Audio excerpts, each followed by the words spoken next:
Good morning, friends. This is Pastor Lorri with First United Methodist Church in Kirksville, and it is so good to gather together with you today. Here we are moving our way through March, and like many Missouri marches are, we have had the ups and downs of weather, and I don't know, that seems to be the way it rolls. So this morning, as we gather, I'm thinking about the question that we ask most weeks: how is it with your soul? And I'm wondering today, if you had to pick one word to describe your answer to that question, what would that word be?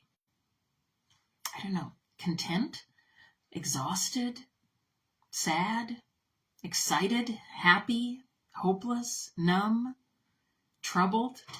It could be any number of things.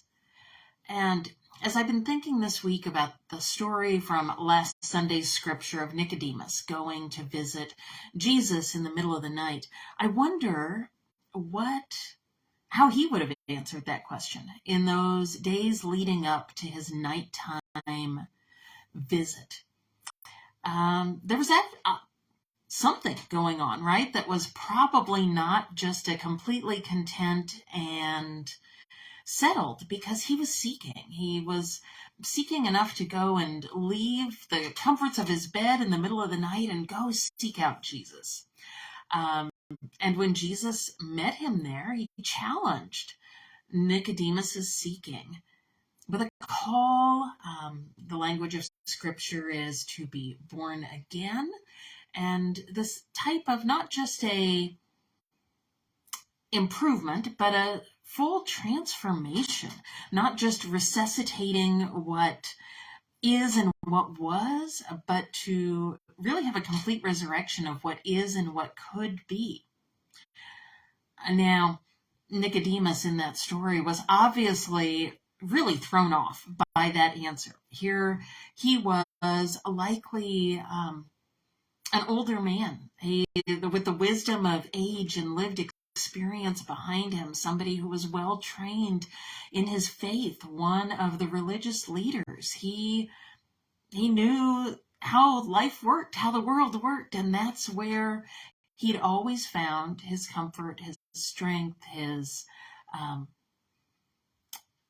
way forward. And here Jesus is challenging all of that. And the more gray in our hair, the more we might resonate with that question of his. What? Be born again? How on earth could this be? Haven't I already lived most of life? What could actually be ahead? How is it that you're calling me to begin again? Well, that question that Nicodemus asks is one that we might ask at various points in our lives as well. There are a few weeks that unfold that don't give us some kind of chance for a new beginning. Now, those aren't always ones that we willingly seek out. Sometimes they come when, a doctor gives a diagnosis or test results and says, you've got to make some changes. Sometimes they happen in the midst of a loss, and we're forced to start to live life in a different way because life has changed. Things are different. Sometimes it is because we just want a new start. We want to do something different. We want to have something to look forward to each day that's not something from the past. We want to learn new hobby. We want to maybe travel or go to different places. We want to start something new that we can look forward to. And as we think about the different ways that we begin again, we have to ask first, do we even believe that it's possible for new beginnings to happen at wherever we are in our life? And sometimes, honestly, our answer might be no. I don't think anything new could come. I think maybe the best is behind me, and it's tempting to want to just give up in those times. And that's when this other question then becomes of when we can allow ourselves to grab onto that possibility of new beginnings. Are we willing to step into that promise of what might be and to take what sometimes is a really scary step or an uncomfortable step into doing that. We don't get a lot of immediate feedback in the story of Nicodemus as to was he willing to do that after he left that night. Now that's this story of new beginnings shows up throughout the Bible. There's a story of the Israelites wandering the desert in the Old Testament book of Exodus. And thirsty might be a word they would have used to describe themselves, because sometimes our spiritual needs show up as a physical need. And I ran across this commentary in some of our Lenten materials by Reverend Danielle Schroyer, and she describes as wanderings of the Israelites in this way. Give us a drink, the Israelites ask, and God hears them, readily responds, and calls Moses to bring forth water from a rock. But she wonders if the people really knew what it was they were thirsting for.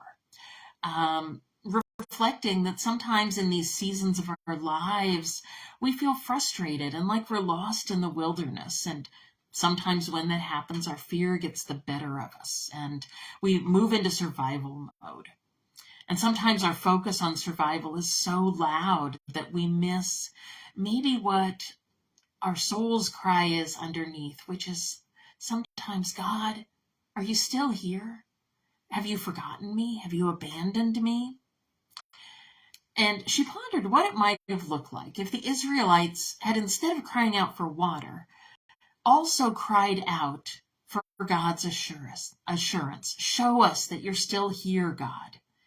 We feel alone and unmoored. And she wonders where that water might have come from if the question hadn't just come from sort of that defensiveness of survival mode. Because that's the way Jesus taught us to pray, right? We've been going through the Lord's Prayer and our Lenten study. And this Sunday, we'll be looking at the piece of the Lord's Prayer, give us this day our daily bread. Jesus gives permission for us to ask what we need. And it's also a prayer for God to walk with us. It's that honest admission that as much as we might think we can, none of us can truly do this life 100% on our own. We need God. We need each other.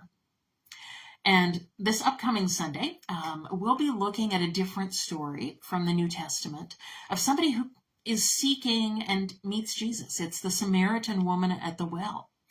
And he risks a lot by speaking with her. He crosses cultural and religious social lines. He demonstrates a willingness to be vulnerable, and he asks her for a drink. He asks for what he needs. It's hot. It's the middle of a day. They've been traveling. The scripture says that he's tired. So even Jesus reveals that he can't make it alone. He needs other people. And in that interaction, he invites her into transformation. And on Sunday, we'll explore more of this story because it has a lot of different layers. And this woman ends up asking Jesus for what she needs. She asks him for the living water that he tells her about. And she does so trusting that he'll give it. It's a lovely story. It's a bridge building one, and it's a reminder that sometimes we need to be brave enough to cross boundaries. And it also reminds us that the way God created this world is one that we need one another. We need to live together. In order for these new beginnings to begin again, we need support. It's sometimes we can do some parts of new beginnings on our own, but we almost always need the support of other people. We need to lean into our faith in God to get us through those times that make new beginnings really hard and that make us want to just turn away and seek comfort in what we've always known. And so there are questions that we sit with. What is our soul longing for today? And what might we need to ask of God, or maybe to ask of one another, in order to help begin again, to make that transformation possible? And so I'm going to leave us today with a blessing. This is a blessing from Kate Bowler, from her book, Good Enough. Blessed are we who are trying a new thing, though we can't quite see the whole of it. That's the beauty of the life of faith. We start in the middle, at the heart center of an unspoken desire to live into the glimpse of what we've had of God and of God's goodness. Blessed are we who ask God to be the guide as we begin to build from here and create a stronger, more flexible rule of life that gets us into resurrection living. We trust that God has wholeness and life for us. And blessed are we who remember that we will fall short, will fail, but that doesn't mean that we're ruined. We'll simply pick up and begin again, and again, and again. Blessed are we, willing to be beginners all over again. So friends, as we go into this weekend, I'll hope to see you on Sunday, either at the church or online. Our apologies last week. Our video, somehow Facebook made it disappear, and so we lost all of your lovely comments if you joined us online. That's the first time that's ever happened, so we're not sure what kind of glitch they had going on. Next week, it is spring break for the Kirksville schools and for Truman. Scott and Jennifer will be traveling with the Momentum students down to their social justice mission trip down to St. Louis. Teresa and I also are in and out of the office a lot, so we're going to take a 1-week break from our daily encouragement videos next week. You'll continue to have Lenten prompts, and this would be a great week, maybe to go back and catch up on some videos. We've been doing these for almost 3 years now, which is crazy to think about. So we'll still be there for you in all of our online places from some of our previous ones, and then we'll see you back again the week after that. So in whatever this weekend and this next week holds in store for you, remember that God is with you. You are loved. You're never alone. Go in peace, friends.